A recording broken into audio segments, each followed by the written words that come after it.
You know, one of the best things about the SIG P320 or the P365 right here is the modularity, the ability to take the fire control unit out and change this from grip module to grip module, because it just opens up so many different options for you to choose different colors, different textures, grip panels if you're into something like this Mischief machine. And there are a bunch of companies that are doing these aftermarket modules now because of the popularity of the 365 and that 320. And as you can see on this Omega, they went with that ultra classic look, those grip panels in that G10, which opens up a ton of textures and a ton of colors and different patterns, should that be your thing. And the best part about it, it just completely changes the feel going from polymer to an aluminum grip module in this. So before we go any further, we're gonna pay the bills here today with the help of HRT Tactical. If you don't know who HRT Tactical is, they are end users first, and then they started a company making plate carriers, pouches, other gear. They have some of the most modular and the best gear out there. The one in these videos you're seeing now is my personal L-back. That is the new version they have. Distributes the weight better. Awesome guys over there making awesome gear at an affordable price. Check them out at hrttactical.com and see if one of their modular vest carriers is gonna work for you. Why would you want to change from polymer to an aluminum grip module like this? And there are a couple of different reasons. One, it just feels absolutely amazing. It's so much more solid, especially during that recoil impulse, and it adds a little bit of weight. Now I know it's a lightweight small pistol, but adding just a tiny bit of weight to this really does help you control that recoil impulse just a little bit more. And like I said, on this one specifically, they went with those G10 grip panels for that ultra classic look. This is the Omega.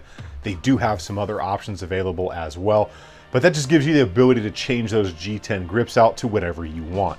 It's made out of that 7075 T6 aluminum, which is that aircraft grade aluminum that everybody talks about and stuff. It's good stuff. It's going to have a slightly larger overall profile and thickness to it, adds a few ounces, coming in at 5.5 total ounces. And it does have a 4140 steel recoil lug in there, and it's been nitride coated for that ultimate durability and reliability when you're out there on the range. Now that pick rail is going to give you those options that I've talked about, whether it's lights, lasers, or those mini bayonets. Since this is a micro style pistol, you can slap whatever you want on there within reason. When it comes to those looks and the feel of this thing in the hand, it feels great and it looks just as good. Although out there on the range, I did notice two specific things that we're going to talk about here in a second.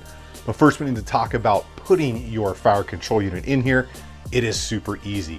Factory swap frame, all you do, pop that pin, pull it out, push it in here, and you are good to go in literally like 30 seconds. The performance out on the range of this thing is solid, completely changes the feel of this out there, not only a little bit wider in the hand with those grips, but it just recoils completely differently. That solid feel of that all metal grip just changes the game on this thing. Now I ran my stock P365 slide on here with that Riton optic. It's not a bad optic, wouldn't be my first choice, but it's been working and running just fine without issue.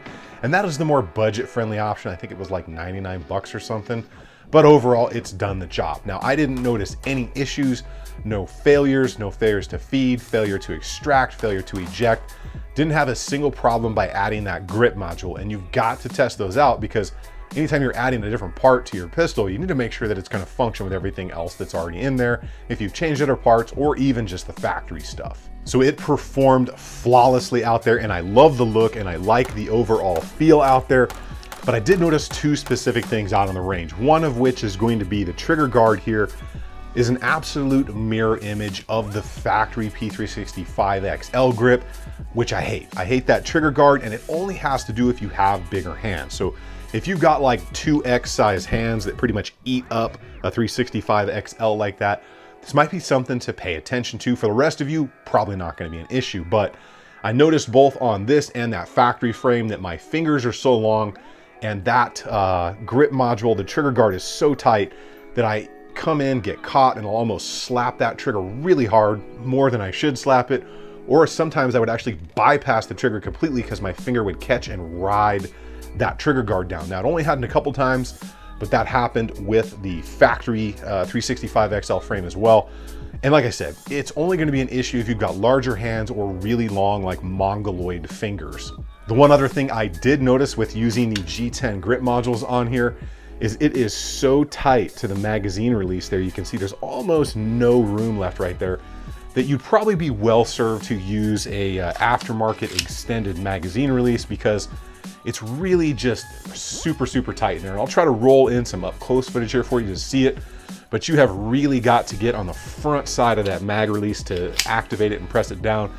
And again, it just has to do with the thickness of the overall grip right here, that G10, and how close it gets to the magazine release. So if you haven't seen enough of that B-roll and up close, I mean, look at it one more time. The thing really is a beauty. Just the attention to detail is amazing. It never ceases to amaze me what they can do with machine work these days. It literally just blows my mind. All the intricate detail and design that goes into these things.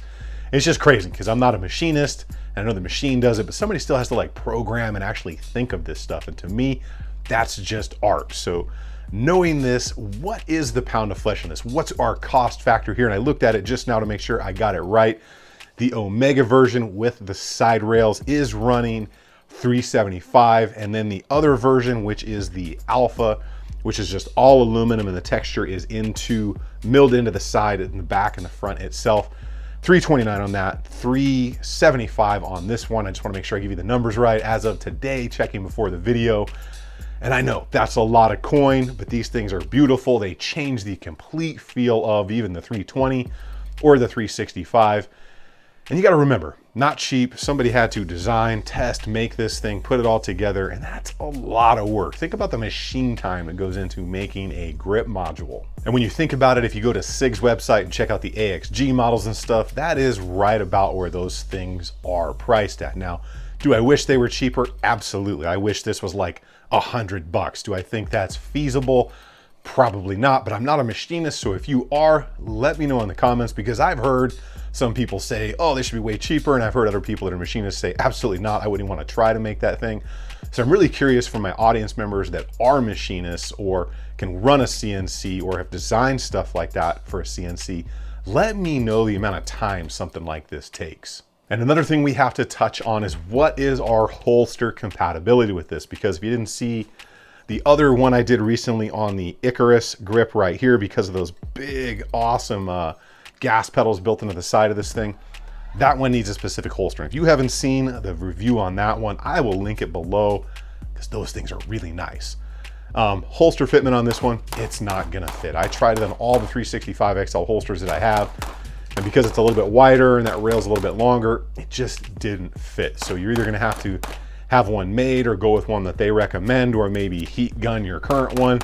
But it didn't fit in mine. I only have a couple. I think I have an LAS and a Black Arch, I think it was, but it didn't fit in mine. So you need to know that if you buy this and you're thinking of like EDC in this or something. But if you know different and you own one and you've tried it in some other holsters, let us all know in the comments, so that way people can benefit from having more information on holster fit. But I will say that is just a damn fine looking and feeling grip module. And again, if you're interested in the Icarus Precision one, I did a review on a couple models of this one.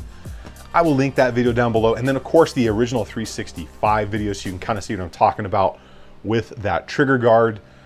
Because like I said, bigger hands, mongoloid fingers, it can be an issue with these smaller pistols. And I'm curious to know, are you running a different grip module? So I've tried the factory, obviously, the P80, the AXG, the Wilson Combat, the Icarus, and the Mischief machine stuff. So I'm really curious to know, what are your favorites and why, down in the comments, because it seems to be people really love that Wilson for the 365 specifically. Well, that is what I have for you all today. Make sure you get subbed up, turn those notification icons on so you don't miss a video. If you want to support me in any way, you can use any of the affiliate links down below. That'll be the first link in the description and the first link pinned in the comments. Or you can go to my website, tacticalconsiderations.com. It has all the links and videos and everything I've ever done there. All of that is a huge support structure for the channel, along with my Patreon. You guys are absolutely awesome. I enjoy messaging you guys and answering questions for you. So never, never feel that you can't reach out to me if you're one of the Patreons. I appreciate all the stuff you do for me. You get out there on the range, have some fun. Remember, if you stay ready, you ain't got to get ready. I will see you all on the next one.